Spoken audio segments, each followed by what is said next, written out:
Ela entrou no escritório do ex-marido para entregar os papéis do divórcio e o viu com a amante. Eles riram dela, grávida de 8 meses, mas o deboche acabou no instante em que a porta se abriu de novo e eles ficaram chocados. O ar-condicionado do imponente edifício comercial na Avenida Paulista parecia zombar do calor úmido que castigava São Paulo naquela tarde de fevereiro.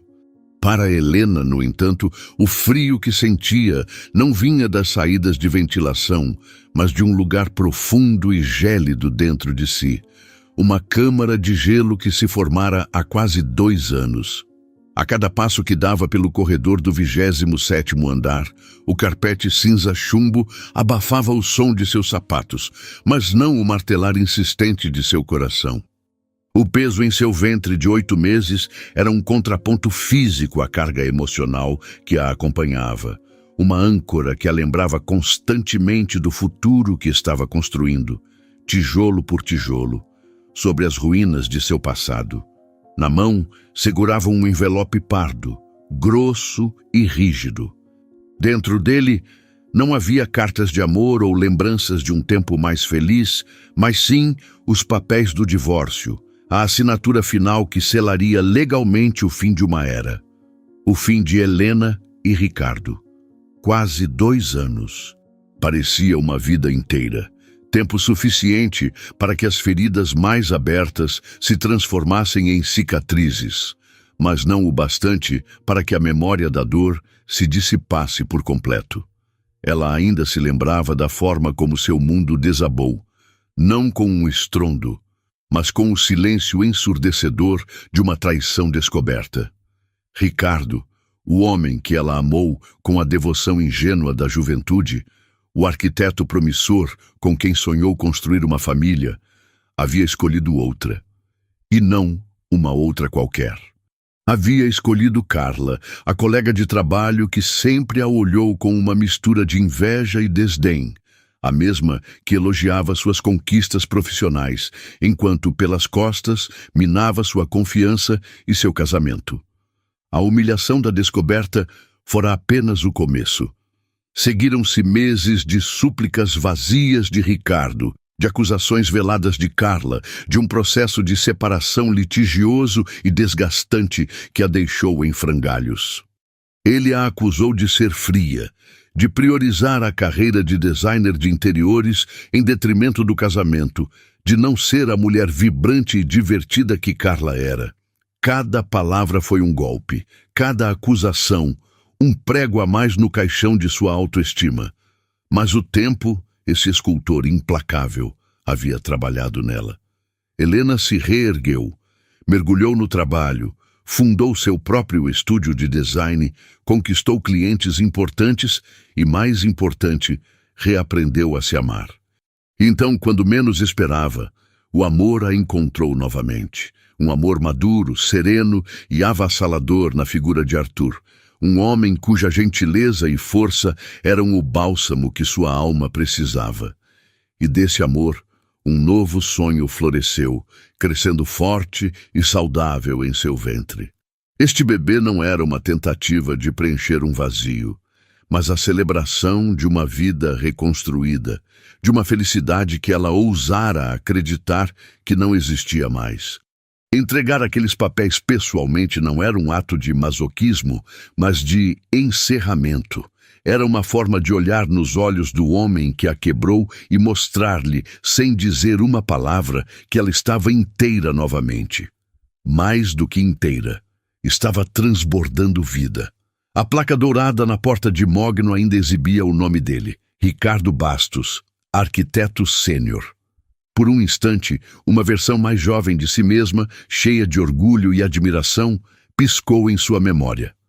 Ela sacudiu a cabeça, afastando o fantasma. Aquela mulher não existia mais. Sem hesitar, sem a formalidade de uma batida, ela girou a maçaneta.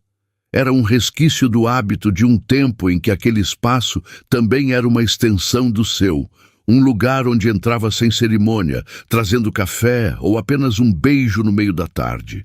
A porta se abriu com um clique suave, revelando uma cena que fez o ar gelar ainda mais em seus pulmões. Ricardo estava lá, exatamente como ela se lembrava, talvez um pouco mais magro, os cabelos escuros ligeiramente mais compridos. Mas ele não estava sozinho. Prensada contra a sua enorme mesa de projetos, com as pernas elegantemente cruzadas envolvendo sua cintura, estava Carla.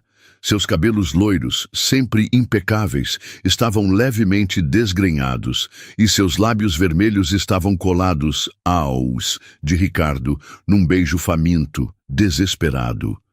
As mãos dele, as mesmas mãos que um dia desenharam os projetos da casa deles, agora se perdiam sob a saia justa de Carla, explorando-a com uma familiaridade que falava de incontáveis encontros como aquele. O som que escapou dos lábios de Carla, um gemido baixo e satisfeito, foi o que finalmente quebrou o feitiço do momento. Eles não a viram.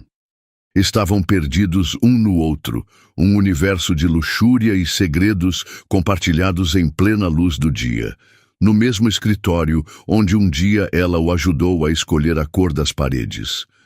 O envelope em sua mão pareceu pesar 1 tonelada. O passado que ela pensava ter enterrado estava vivo, pulsante e zombando dela bem ali, a poucos metros de distância. O clique suave da porta se fechando atrás de Helena foi o som que rasgou o véu daquele momento febril.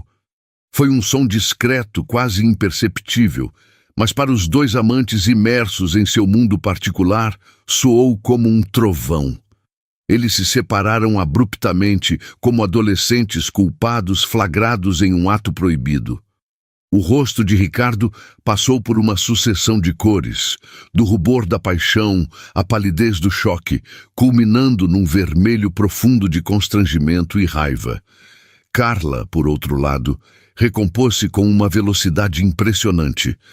Ela deslizou para fora da mesa, ajeitando a saia com uma calma predatória. Seus olhos azuis faiscando não com vergonha, mas com uma satisfação maliciosa. O batom vermelho, antes perfeito, agora borrava levemente o canto de seus lábios, um troféu visível de sua transgressão. O silêncio que se instalou na sala era denso, pesado, carregado de histórias não contadas e feridas reabertas. Foi Carla quem o quebrou, e sua voz, leve e divertida, foi como vidro moído nos ouvidos de Helena. Ora, veja só quem decidiu nos agraciar com sua presença. Deveria ter batido antes de entrar, querida. Algumas pessoas ainda acreditam em privacidade, sabe?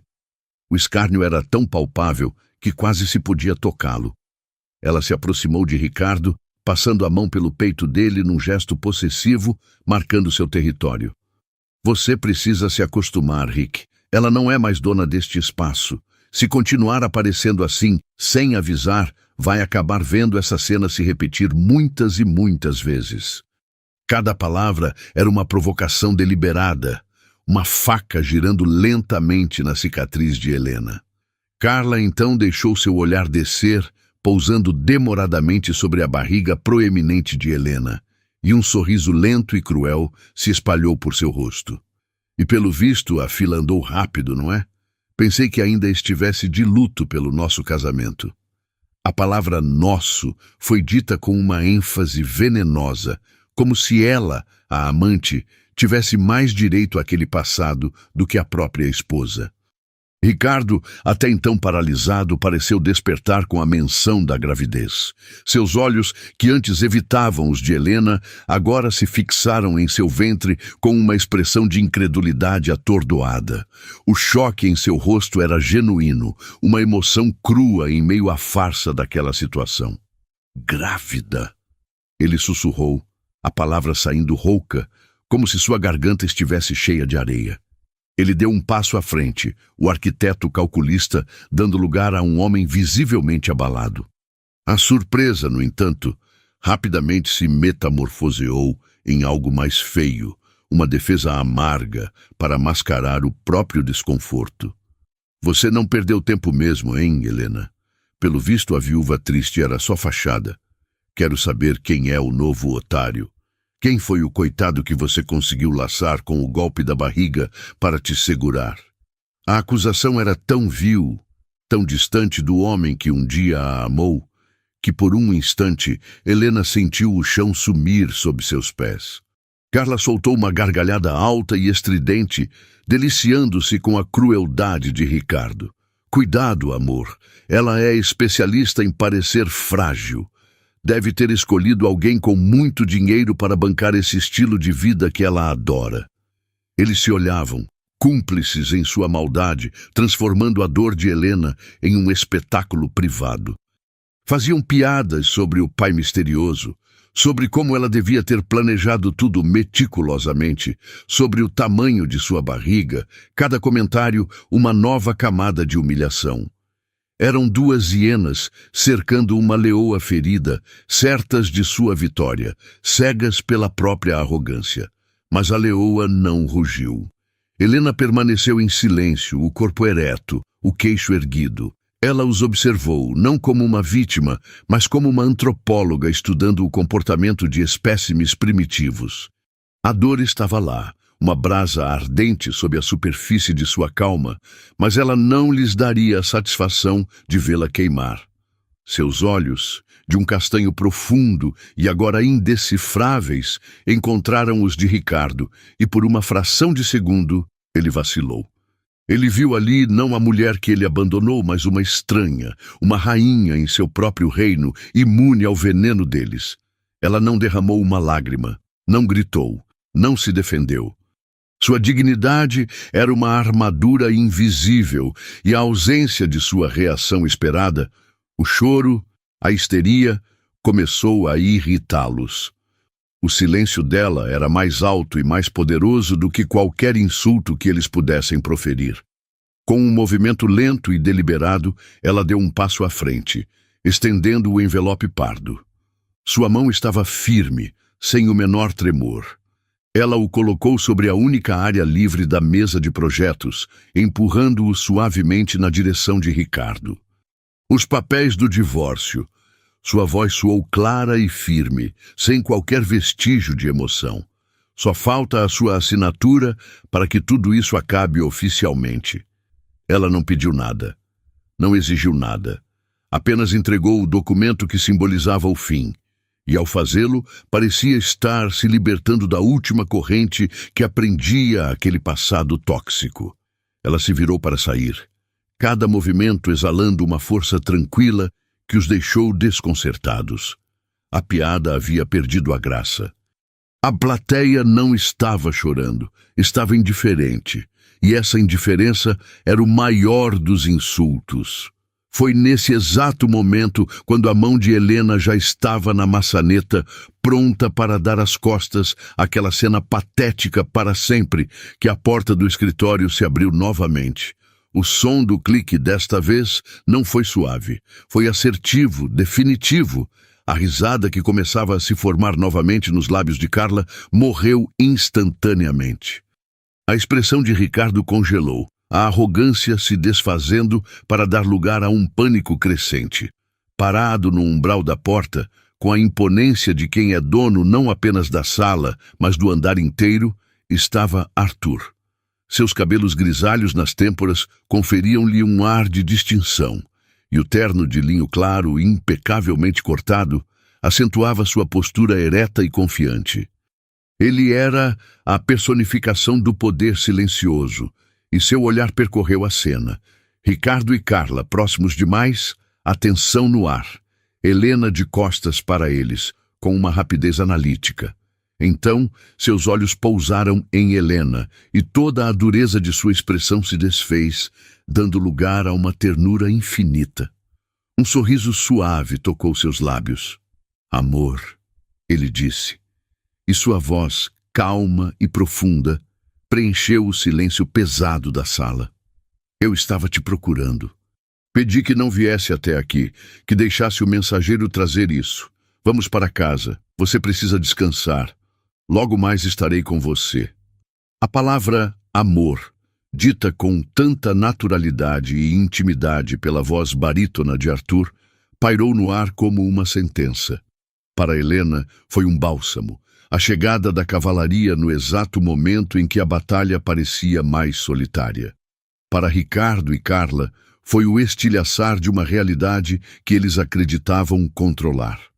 O mundo deles, construído sobre a arrogância e o desprezo, inclinou-se perigosamente em seu eixo.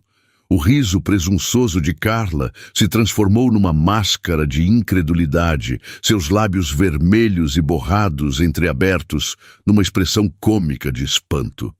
Ricardo, por sua vez, parecia ter envelhecido 10 anos em 10 segundos. A cor sumiu de seu rosto, deixando para trás uma palidez cadavérica. Seus olhos saltavam de Helena para Arthur e de volta para Helena. A engrenagem em sua mente girando furiosamente, tentando processar uma equação impossível. Arthur Monteiro, o fundador e CEO da Monteiro & Bastos Arquitetura. O homem cujo nome vinha antes do seu na placa de bronze do lobby. O sol em torno do qual todos os planetas daquela empresa orbitavam. O marido de Helena, o pai do bebê. A mente de Ricardo era um turbilhão caótico. As piadas cruéis que ele fizera momentos antes ecoavam em seus ouvidos, cada uma delas um prego em seu próprio caixão profissional. O novo otário, o coitado que você conseguiu laçar. Ele havia insultado, da forma mais vil e direta possível, o homem que detinha seu futuro profissional na palma da mão.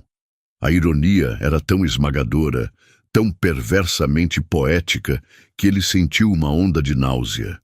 Ele olhou para a barriga de Helena, não mais com desprezo, mas com um terror reverente. Aquele não era apenas um bebê, era um herdeiro, o herdeiro do império que ele tanto almejava escalar. E ele, em sua estupidez cega, havia zombado da rainha e de seu príncipe por nascer bem na frente do rei. Helena se virou lentamente e, ao encontrar o olhar de Arthur, permitiu-se, pela primeira vez, deixar transparecer um vislumbre de sua vulnerabilidade. Seus ombros, antes tão rígidos, relaxaram sutilmente. Arthur deu um passo para dentro da sala, seu movimento fluido e cheio de propósito, e colocou uma mão protetora na base das costas dela. Foi um gesto simples, mas que transmitia um universo de significados. Proteção, posse, amor. "Está tudo bem?" Ele perguntou em voz baixa, o tom carregado de uma preocupação que contrastava brutalmente com o veneno que havia preenchido a sala momentos antes. Helena apenas assentiu, um pequeno e cansado aceno de cabeça. Seus olhos diziam o resto. Arthur então ergueu o olhar, e a ternura que dedicara à sua esposa se evaporou, substituída por uma frieza polar. Seus olhos, de um cinza tempestuoso, fixaram-se em Ricardo e Carla. Ele não precisava gritar. Seu silêncio era mais intimidador do que qualquer ameaça.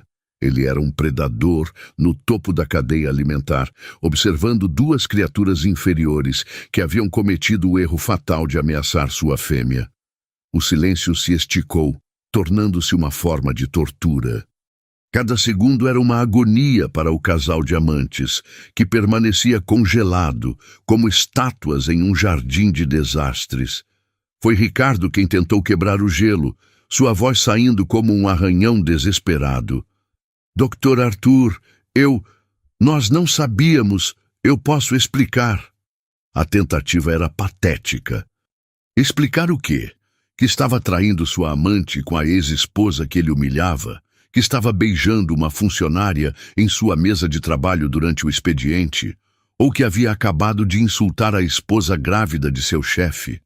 Não havia explicação possível que pudesse consertar aquele desastre. Arthur ergueu uma mão, um gesto curto e imperioso que calou Ricardo instantaneamente. "Não", ele disse, a palavra cortante como uma lâmina de obsidiana. "Não me explique nada. Eu ouvi o suficiente antes de entrar. Ouvi o bastante para entender exatamente o tipo de caráter que tenho sob meu teto." Ele olhou para Carla, cujo rosto agora exibia o pânico de um animal encurralado. A arrogância havia se desfeito, revelando a insegurança patética por baixo. "E você, senhorita Valença?" continuou Arthur, seu tom gélido. "Sua preocupação com a privacidade é comovente, mas talvez devesse se preocupar mais com a ética profissional e o decoro." Ou, quem sabe, com a decência humana mais básica. Carla abriu a boca para se defender, para talvez tentar usar seu charme como última arma, mas as palavras não vieram. Ela olhou para Ricardo, buscando apoio, mas ele estava perdido em seu próprio abismo de pavor, incapaz de oferecer qualquer ajuda. A aliança deles, tão forte na crueldade compartilhada, se mostrou frágil como teia de aranha diante de uma consequência real. Arthur guiou Helena suavemente em direção à porta. "Vá para o carro, meu amor. Peça para o motorista ligar o ar. Eu resolvo isso e já desço." Ele beijou a testa dela, um gesto de ternura em meio à tempestade. Helena lançou um último olhar para as duas figuras patéticas no centro da sala. Não havia triunfo em seu rosto, apenas um cansaço profundo e o alívio do encerramento. Ela não precisava de vingança. A vida, em sua ironia requintada, havia se encarregado disso. Ela saiu sem dizer mais uma palavra, fechando a porta atrás de si e deixando os dois amantes à mercê do rei, cujo reino eles haviam profanado. Assim que a porta se fechou, a atmosfera na sala mudou. A presença de Helena, de alguma forma, servia como um amortecedor. Sem ela, restava apenas a fúria fria e concentrada de Arthur. Ele caminhou lentamente até a mesa de Ricardo, pegou o envelope pardo que Helena havia deixado e o segurou entre os dedos. "Divórcio", ele constatou, mais para si mesmo do que para eles. Ele então olhou para Ricardo e, pela primeira vez, havia algo além de frieza em seus olhos. Havia um desprezo profundo, quase visceral. "Você tinha uma mulher de ouro em suas mãos, Ricardo. Uma mulher de uma força e integridade que você, em sua mediocridade, nunca foi capaz de compreender. E você a trocou por isso." Seu olhar de relance para Carla foi tão desdenhoso que foi como um tapa. "Dr. Arthur, por favor." Ricardo implorou, a voz embargada. "Meu trabalho, minha carreira, eu construí minha vida aqui." "Você construiu sua vida sobre a fundação que eu criei," corrigiu Arthur, a voz perigosamente calma. "Você usou as oportunidades que eu lhe dei, a confiança que depositei em você, e usou essa mesma posição para humilhar a mulher que eu amo, a mãe do meu filho." Ele fez uma pausa, deixando o peso de suas palavras assentar. "Sua carreira nesta empresa acabou. A partir deste momento você está demitido, por justa causa." A sentença foi proferida sem hesitação, final e irrevogável. Ricardo cambaleou para trás, como se tivesse levado um soco. "Não. O senhor não pode fazer isso. Temos projetos em andamento, clientes. Os projetos serão redistribuídos. Os clientes serão notificados de que você não faz mais parte desta empresa. Ninguém é insubstituível, Ricardo. Especialmente não você." Arthur então se virou para Carla, que choramingava silenciosamente no canto. "E quanto a você, Yorita Valença, sua performance hoje foi esclarecedora. Sua falta de profissionalismo é tão notável quanto sua falta de caráter. Considere seu contrato rescindido imediatamente. O RH entrará em contato para acertar os detalhes de sua saída. Quero os dois fora deste prédio em 1 hora. A segurança irá acompanhá-los para garantir que retirem apenas seus pertences pessoais."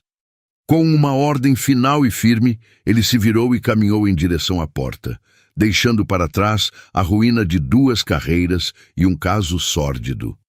O silêncio que ele deixou em seu rastro era o som da justiça, a prova irrefutável de que, no final, o poder não estava com os que gritavam mais alto ou riam com mais maldade, mas com aquele que, em sua dignidade silenciosa, havia conquistado o verdadeiro prêmio. A queda dos amantes não foi um espetáculo de gritos e lágrimas, mas um implodir silencioso, a constatação tardia e amarga de que haviam apostado tudo nas cartas erradas e perdido o jogo de forma espetacular. O som da porta se fechando pela 3ª vez teve um peso de finalidade que nenhum dos outros cliques possuía. Foi o som de uma guilhotina caindo, de um livro sendo fechado, de um futuro sendo sumariamente executado. Arthur se fora, e com ele, toda a esperança. No silêncio ensurdecedor que se seguiu, Ricardo e Carla ficaram sozinhos com os destroços de suas vidas. O ar, antes carregado de luxúria e depois de pânico, agora estava rarefeito, sufocante com o fedor do fracasso. Ricardo afundou na cadeira de couro que momentos antes era o trono de seu pequeno reino. Agora parecia um banco de réu. Ele olhou para a mesa de mogno, para os projetos arquitetônicos meio desenrolados, para os prêmios de design que havia ganhado. Tudo aquilo que antes representava seu sucesso e sua identidade, agora parecia zombar dele. Eram relíquias de uma vida que não existia mais. Carla, por sua vez, parou de choramingar. Suas lágrimas secaram, substituídas por uma fúria fria e impotente. Ela olhou para Ricardo, não com a cumplicidade de uma amante, mas com o desprezo de uma aliada traída na guerra. Você, ela sibilou, a voz rouca de raiva. Isso é tudo culpa sua, sua ex-esposa estúpida e seu orgulho idiota. Ricardo ergueu a cabeça, os olhos vazios e perdidos. Minha culpa? Ele repetiu, a voz desprovida de emoção. Você estava rindo, Carla. Estava se deliciando com a humilhação dela. Você a provocou tanto quanto eu. A acusação era verdadeira, e isso só a enfureceu mais. Eu estava seguindo a sua liderança. Você era o homem, o poderoso arquiteto sênior, e agora você não é nada. E me arrastou para o fundo do poço com você. Ela gesticulava descontroladamente, o verniz de sofisticação completamente rachado, revelando a mulher desesperada e calculista por baixo. Eu perdi meu emprego, meu status, tudo por causa de você e do seu drama mal resolvido com aquela mulher que agora é casada com o dono da empresa, completou Ricardo, a constatação amarga soando como um epitáfio. Ele finalmente entendeu. A dignidade de Helena, seu silêncio, sua recusa em entrar no jogo deles, não era fraqueza, era poder. Ela sabia o tempo todo que não precisava lutar. Ela já havia vencido a guerra antes mesmo de entrar naquela sala. A visita dela não foi para se vingar, foi apenas para cumprir uma formalidade. Eles é que haviam transformado aquilo num espetáculo de autodestruição. A imagem de Arthur colocando a mão protetora nas costas de Helena queimava na mente de Ricardo. A ternura em seu olhar, a forma como a chamou de amor, era um tipo de intimidade e respeito que ele, Ricardo, nunca havia realmente oferecido a ela. Ele sempre a amou de uma forma possessiva, como um prêmio a ser exibido. Arthur a amava como uma parceira, uma igual, a rainha de seu império. Enquanto isso, no elevador privativo que descia silenciosamente para a garagem, Helena finalmente se permitiu respirar. Ela se encostou na parede de metal frio, fechando os olhos, uma mão repousando sobre o movimento suave de seu bebê. Arthur estava ao seu lado, segurando sua mão, seus dedos entrelaçados. Ele não disse nada, dando-lhe o espaço de que ela precisava. Você ouviu tudo? Ela perguntou finalmente. Desde o momento em que ele questionou a paternidade do nosso filho, respondeu Arthur, a mandíbula tensa. Eu estava a caminho da sua antiga sala quando ouvi as vozes. Minha primeira reação foi entrar e arrancar a cabeça dele. Mas então, eu vi você. Ele se virou para encará-la, os olhos cinzentos cheios de uma admiração profunda.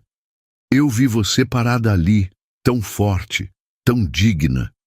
Você os desarmou com seu silêncio. E eu percebi que a melhor maneira de te honrar não era agindo como um bárbaro, mas como o homem que você merece, o homem que resolve as coisas. Lágrimas de gratidão e alívio brotaram nos olhos de Helena. Acabou, agora está realmente acabado, disse Arthur abraçando-a. Mas não estava acabado. A paz que Helena sentiu era real, mas seria breve. A humilhação pública, a perda de tudo, forjou uma aliança profana entre Ricardo e Carla. Após serem escoltados para fora do prédio sob os olhares curiosos de todo o andar, a briga entre eles continuou na calçada, uma troca de acusações amargas. Contudo, ao final daquela noite, sentados em um bar decadente, o ódio mútuo deu lugar a um inimigo em comum, muito maior: o casal que os havia destruído. Não podemos deixar que eles vençam assim, disse Ricardo, a voz baixa e cheia de veneno. Eles nos humilharam, eles têm que pagar. Carla, os olhos vermelhos de choro e raiva, concordou com um aceno lento. Eles vão pagar, ela prometeu. O rancor era o cimento que unia seus planos. Nas semanas seguintes, um turbilhão de eventos se desenrolou em um ritmo vertiginoso, comprimindo meses de drama no último e delicado mês da gestação de Helena. A primeira notificação chegou. Ricardo, usando o que restava de suas economias, contratou um advogado agressivo e entrou na justiça, alegando demissão injusta e reivindicando a coautoria de projetos-chave. Quase simultaneamente, Carla iniciou sua guerrilha de fofocas, espalhando sua versão distorcida da história pelos círculos sociais e profissionais que antes frequentava. A primeira audiência foi um evento tenso. Helena insistiu em IR, e lá viu a aliança profana em ação. Ricardo, com seu advogado, atacava no campo legal, enquanto Carla, sentada na última fileira, observava com um sorriso satisfeito, sabendo que sua campanha de difamação corria em paralelo. Dr. Arthur Monteiro usou sua posição para me retaliar por uma questão pessoal, argumentou o advogado de Ricardo. Meu cliente foi vítima de um chefe que se envolveu com sua esposa e depois o descartou. A narrativa era uma ficção, mas na velocidade com que tudo acontecia, Helena temia que a lama pudesse pegar. O processo se arrastaria, a fofoca se espalharia e tudo isso enquanto ela se preparava para o momento mais importante de sua vida. A guerra, ela percebeu, estava apenas começando. Enquanto Ricardo travava sua batalha nos corredores formais da justiça, Carla, desprovida de recursos para uma briga legal, escolheu um campo de batalha mais pérfido: a vida pessoal de seus inimigos. Para ela, a perda do emprego foi uma aniquilação social. De um dia para o outro, ela se tornou uma pária desempregada. Cada entrevista de emprego terminava com um sorriso polido e a promessa de um retorno que nunca vinha. O incidente na Monteiro em Bastos a precedia, um fantasma que fechava todas as portas. Sem aliados, sem emprego e sem credibilidade, sua única saída foi fugir da capital paulista, mas não antes de disparar seus últimos e mais venenosos torpedos. Sua vingança seria direcionada à fonte de sua miséria, Helena. Carla sabia que não podia atacar Helena diretamente. Então, ela decidiu minar as fundações de sua nova vida. E a base era Arthur. Sua lógica era perversa. Se pudesse plantar a dúvida sobre a integridade de Arthur, talvez pudesse destruir a felicidade deles por dentro. E para isso, ela precisava de uma aliada improvável: a ex-esposa de Arthur. Numa noite, enquanto a pressão do processo e das fofocas aumentava, Helena viu Arthur ao telefone, a testa franzida. Não, Lígia, está tudo bem. Sim, eu sei, é uma situação desagradável. Agradeço a preocupação. As crianças estão bem? Ótimo. Dê um beijo nelas por mim. Ele desligou com um suspiro. Era a Lígia. Ele explicou a Helena, sentindo sua preocupação. Minha ex-esposa. Mantemos uma relação cordial por causa dos nossos filhos, que já são adultos. Parece que a fofoca chegou até São Paulo. Ela só estava preocupada com o impacto disso na imagem da família. A menção foi breve, mas plantou em Helena a imagem de uma mulher distante, mas decente, ligada ao passado de seu marido. O que Helena não sabia era que dias antes Carla havia conseguido o telefone de Lígia e encenado uma performance de amiga preocupada. Lígia, querida, você não me conhece, mas eu tenho um respeito enorme por você, começou Carla, a voz melosa. E é por isso que meu coração dói. Essa mulher, Helena, ela não é quem parece ser.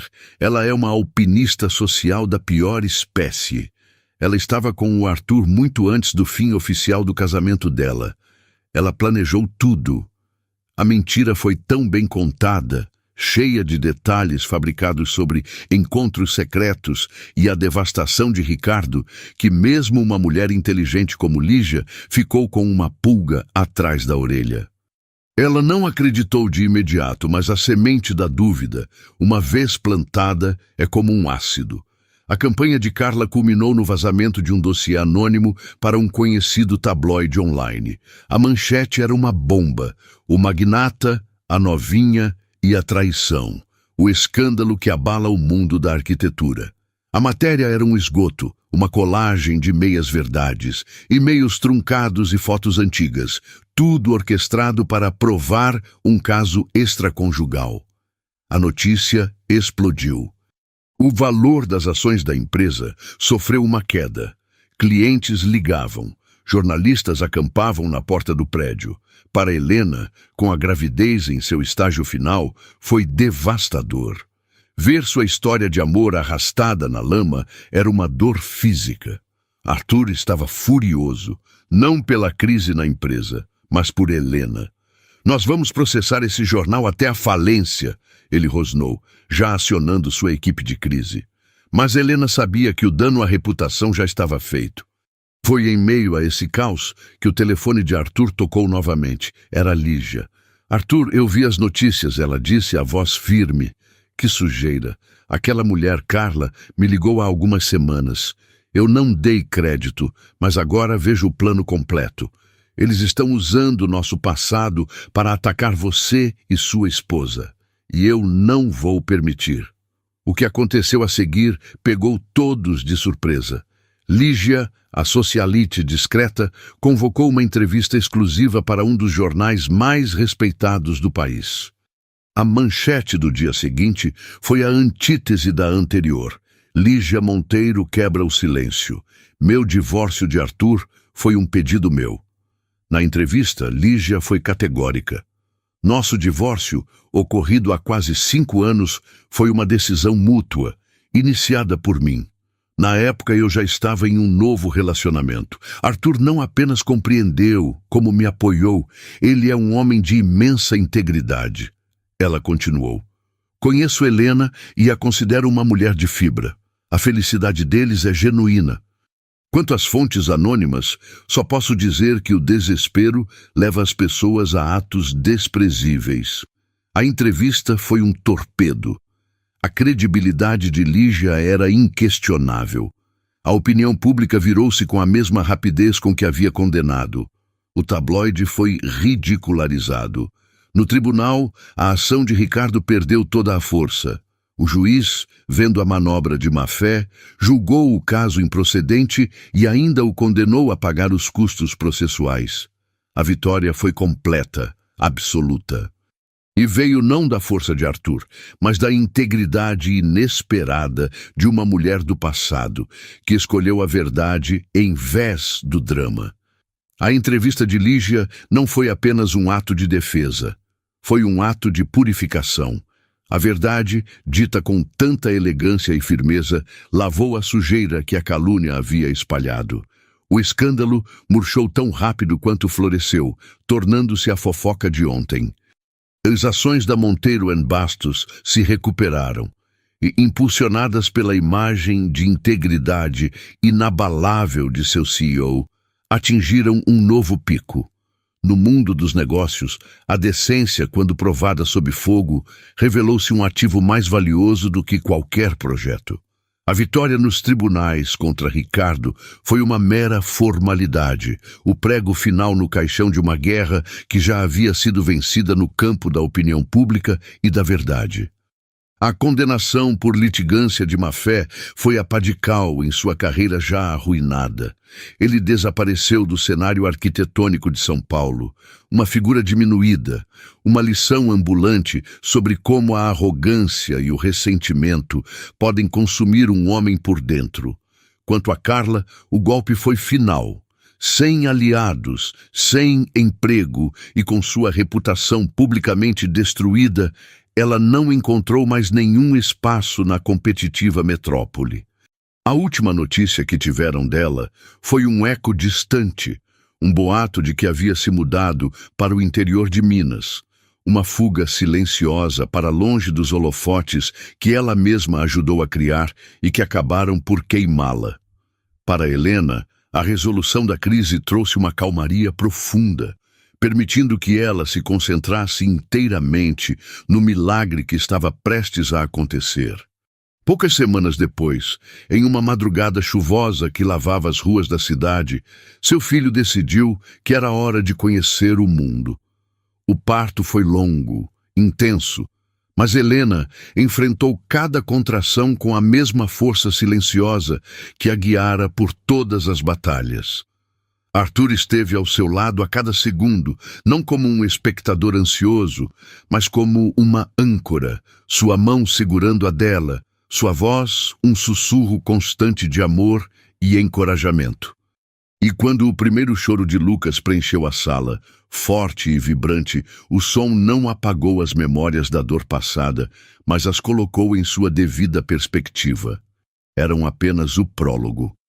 A verdadeira história estava começando agora. Segurar seu filho pela primeira vez foi uma experiência transcendental. Olhando para aquele pequeno rosto, para aquelas mãos minúsculas que se agarravam a seu dedo, Helena sentiu uma onda de amor tão avassaladora que a deixou sem fôlego. Naquele momento, Ricardo, Carla, a humilhação, a vingança, tudo se dissolveu em completa insignificância. Eles não eram mais vilões em sua história, eram apenas fantasmas, ecos distantes de uma vida que não lhe pertencia mais.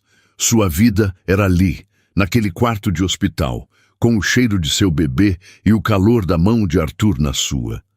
Os meses que se seguiram foram um borrão feliz de noites mal dormidas, fraldas, sorrisos desdentados e um amor que se aprofundava a cada dia.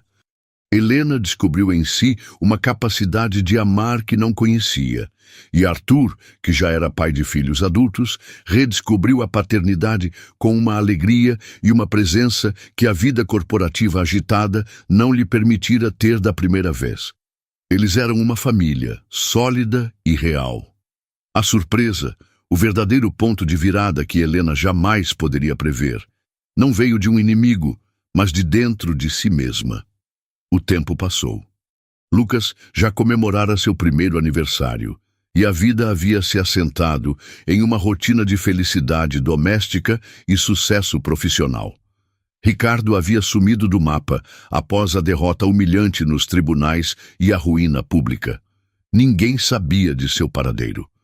Foi então que, cerca de 1 ano e meio após o nascimento de Lucas, enquanto organizava caixas antigas, Helena encontrou um caderno de esboços do início de sua carreira, da época em que ainda estava com Ricardo. Dentro dele havia desenhos, sonhos, projetos de um futuro que nunca aconteceu. Em vez da dor que esperava sentir, ela sentiu uma pontada de compaixão. Não por ele, não pelo que ele se tornou, mas pelo jovem arquiteto que ele um dia foi, cheio de talento e ambição, antes que a insegurança e a inveja o envenenassem. Naquela mesma semana, como uma estranha sincronicidade do destino, ela recebeu um e-mail de um remetente desconhecido. Era Ricardo. A mensagem era curta, quase telegráfica, desprovida do antigo orgulho, mas também sem um pingo de autocomiseração. Não era um pedido de desculpas. Ele era incapaz disso. Era um pedido de ajuda profissional, quase clínico. Ele explicou que estava trabalhando em uma pequena cidade no sertão da Bahia, em projetos comunitários para uma ONG, um exílio autoimposto longe de tudo e de todos. Um dos projetos, um centro comunitário para crianças carentes, estava emperrado.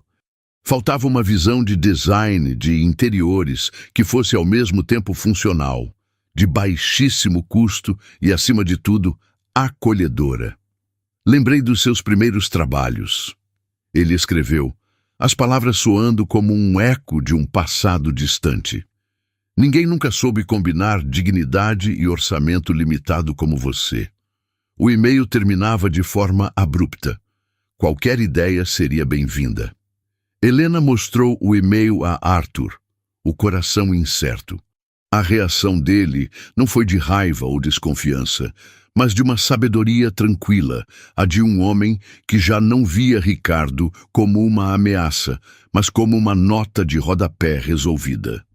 O perdão, Helena, ele disse, olhando para Lucas, que tentava dar seus primeiros passos no tapete. Não é sobre absolver a outra pessoa ou esquecer o que ela fez. É sobre se recusar a permitir que o que ela fez continue a definir um pedaço de você. É sobre tomar o poder de volta, de forma definitiva.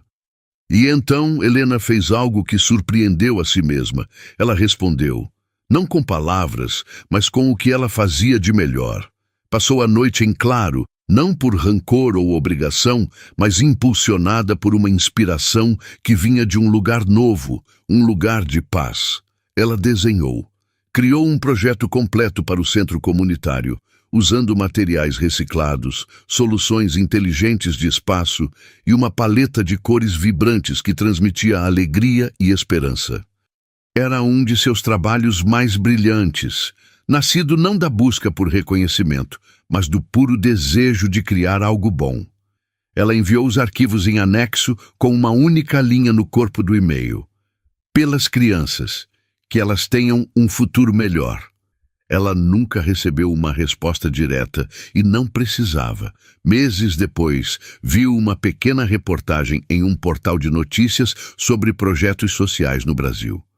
A foto mostrava um centro comunitário colorido e vibrante no sertão baiano, cheio de crianças sorrindo.